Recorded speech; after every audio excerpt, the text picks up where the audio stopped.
Welcome to Radio Who, What, Why. I'm Jeff Schechtman. During World War II, filmmakers became a part of the war effort. Filmmakers like Frank Capra, John Huston, John Ford, and William Wyler would use the experience of war to reshape how Americans viewed war. During the Cold War, films like Failsafe, Torn Curtain, and The Manchurian Candidate, and even The Day the Earth Stood Still, fed our paranoia and got under our collective skin. Even today, elements of Star Wars and The Hunger Games warn of the dangers of despotism. Like some of these other periods, today we face a real but internal existential threat. We can only hope that the filmmakers of our day will use their art to warn and inform us. Until they do, it's worth thinking about those films from the past that might already be a part of our cultural and political DNA, and that might help inspire us, comfort us, agitate us, and maybe even provide an occasional diversion. We're going to talk about that today with my guest, Mick LaSalle. He is the head film critic for the San Francisco Chronicle. He's the author of 2 books about pre-Hays Code Hollywood, and it is my pleasure to welcome Mick LaSalle to the program. Mick, thanks so much for joining us. It's my pleasure, Jeff. Thinking about this really started, I had a conversation with somebody the other day who had seen Sullivans Travels over the weekend and thought, gee, that was an instructive movie for this period of time we're living through. And it really kind of sparked this conversation about thinking about what might be the movies that are important to see and that really might have a profound impact on us in these difficult times. I think of this as like when you're on an airplane, and there's turbulence. It's nice to have a diverting movie to watch. But if you have an airplane that's like where the turbulence gets really, really, really horrible, it becomes impossible to pay attention to the movie. And so I'm not sure what we have right now, if we have turbulence or we have something really, really, really horrible. So, and because if things are really, really horrible, then it's really impossible to concentrate on a movie, and no movie is going to make you feel any better. And as far as movies, giving us instruction and guidance, movies are usually, well, of course, by necessity, they're about a year behind because it takes about a year to put them together and write them, and at least that much time. But also, too, they tend to play it safe, and so until something is already in the collective mind where everybody just agrees, movies won't express the opinion. That's why, you get all these anti-war movies that are made. The great anti-war movies are made about 6 years after every war. So I don't know if movies are really going to do us much good, frankly. But on this score, I tend to be just really pessimistic. However, the difference with respect to turbulence, just to use your analogy, is that if things get really bad, there's nothing you as a passenger can do about it. But maybe there are things we can be inspired to do or agitated to do, or as Howard Beale says, in Network, get up off of our chairs and go out and say you're not going to take it anymore. Maybe there are things that can be inspiring to us. Possibly, but it's much easier when the situation is like we have to go defeat Hitler, because it's very clear, everybody agrees, Hitler's a bad guy, and Hitler's over there, but we're here, and we have to just get it together and do this thing. But it's something else when the problem is internal. It's like it's almost as if trying to use mind control to get rid of an illness. I mean, even you can use people say, you can use mind control to get rid of an illness. Forget about a serious illness. Try mind control to get rid of a cold. It doesn't work.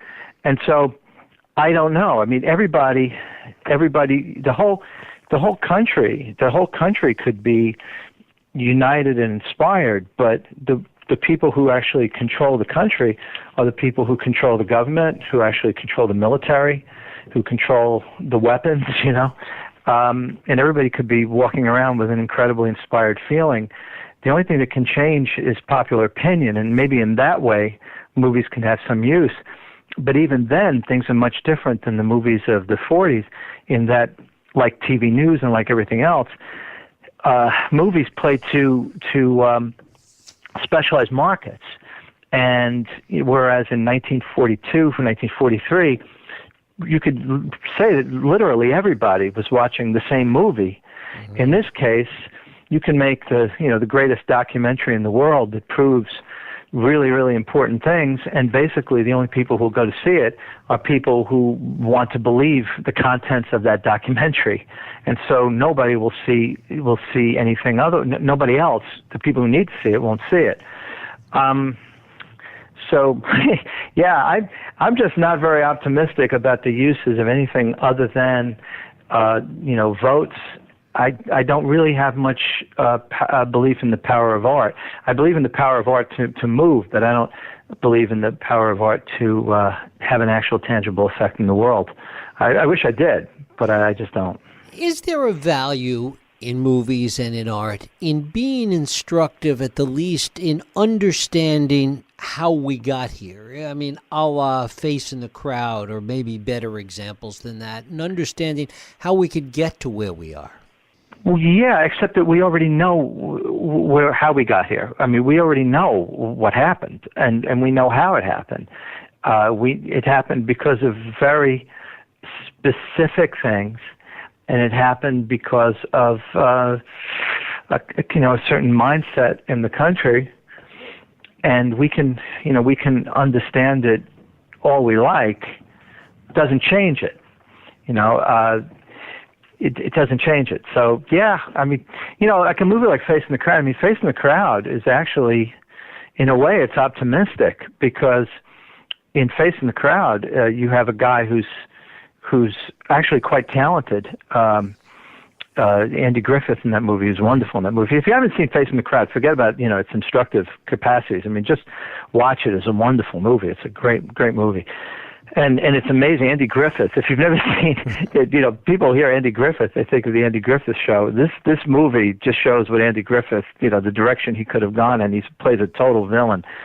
But in a way, Face in the Crowd is actually quite optimistic, because it basically says, if people only knew what this guy was really like, everybody would turn on him in droves.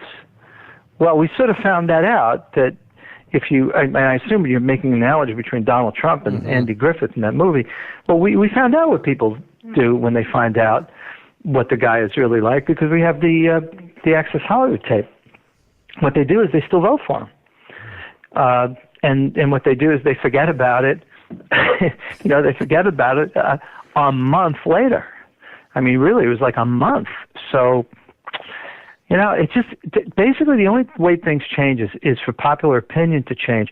And I don't think that's through art. I think that's through, unfortunately, bad things happening.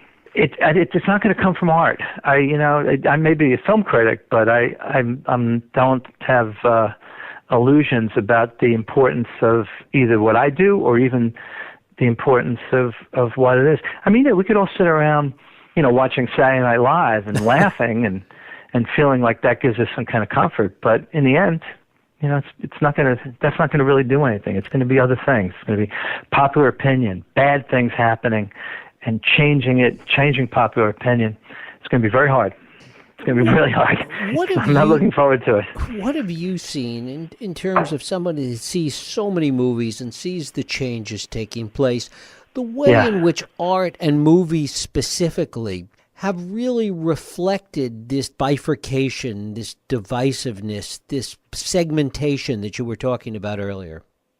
Well, I mean, for the most part, movies are made by people who are kind of left of center, and the movies are collectively from a slightly or a little more liberal point of view, and then you get documentaries, which tend to be very liberal, and then you get other documentaries. These are like very conservative documentaries. So that's the bifurcation there. But when I think about movies in relation to the current moment, the thing that chills me is this. Earlier, I said that movies are always a year behind the times, and that is true, except in one weird way. Movies have a way of anticipating what's going to happen. It's almost like they're like dreams or something. It's like some kind of unconscious knowing about something. So you'll get movies about, for example, you get movies about the recession before the recession happened. There's a interesting Michelle Phillips movie by Kelly Reichardt, who I I forgot the name of the movie, but anyway, it's about a woman and her dog, but it's all about the recession. It was made the year before the recession. So you get movies that are predicting things, and if you look at what movies are about now, or what the dominant strains of our movies, they're all about life after the apocalypse, and they're about civic chaos. So it's about two things, either civic chaos or life after the apocalypse, or both at the same time. So it's almost as if there's some kind of anticipation of a disaster. And, you know, now not always, even when the movies anticipate something, they feel like they're anticipating something, the bad thing happens. For example, in the 50s, you had all these monster movies that were really about nuclear war. You know, they were like forecasts of nuclear annihilation. They were all coming out of that anxiety, and nothing really bad happened, really. So it doesn't mean if it happened, you know, if the movie is anticipated, it has to happen. But it's definitely something that was on people's minds for at least for the full 15 years between 9/11 and 2001 and November 8th, 2016. And you just wonder, well, what's going on with that? Because I'll tell you something, this post-apocalyptic kind of thing was not going on in our movies before then. It wasn't going on, but then suddenly it is. So there's some kind of fear. There's some kind of fear and dread. And by the way, this fear and dread and anticipation of the apocalypse and the sense of living on the edge of things, I think cuts across political opinion. You know, there are people on the right who feel this, as people on the left, that something is like ending, and that something they feel nervous, or that something is about to go, or so, you know. So anyway, hopefully that anxiety is baseless. But that's the thing. To the extent that I look at movies and look at the current situation, it's the thing that makes me feel a little bit sick. Did we have that kind of fear and that kind of movie during the Cold War period when we look at things like Failsafe or Strangelove or even Manchurian Candidate? Certainly we had, you know, things like Body Snatchers and The Day the Earth Stood Still, which were reflective in an entertaining way of the paranoia that everybody felt. Yes, it is. And but, you know, I guess sometimes the paranoia is based on something that could actually happen, and I suppose sometimes it happens. But it does have a way of making movies look uncanny when the thing that they're worried about actually does happen, and then you say, "Ooh, look at that! They sort of knew." So, yes, but the answer to that is yeah, absolutely. Mm-hmm. Well, we look today at these post-apocalyptic movies. What do you see? What does it tell us of these sort of dystopian visions of the future? Well, I mean, it tells me that there's something in the current psychological climate. It tells me two things. One, that people feel a dread of things coming to an end, but also, and this is the thing that is really weird, almost a desire to see it end in order to see what happens next. When I talk to people I know who voted, shall we say, differently than I did, they tend to say things almost like, I wanted to see the end of the world. I mean, they don't say it quite that way, but they say things like, well, you know, I wanted to shake things up. I wanted to just blow it up. I wanted to just see what happens next. I mean, I wanted to just see something different. So they do tend to say things like that. And, you know, these are actual people I know. It's like, you know people for your whole life. And then it's like, really? This is my close friend of so many years. It just kind of it doesn't make you feel too good. There's almost a religious aspect to it in terms of a kind of end times view of the world. Yeah, I suppose. But yeah, there may be an element of that for some people. I think it's just a desire to.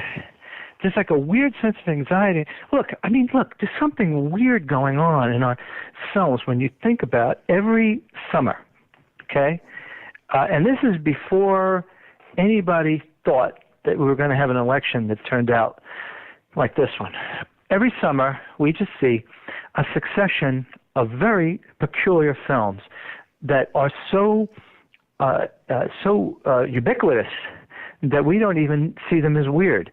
We see a series of films that depict throughout the summer, over the course of 3 months, all of our cities getting blown up.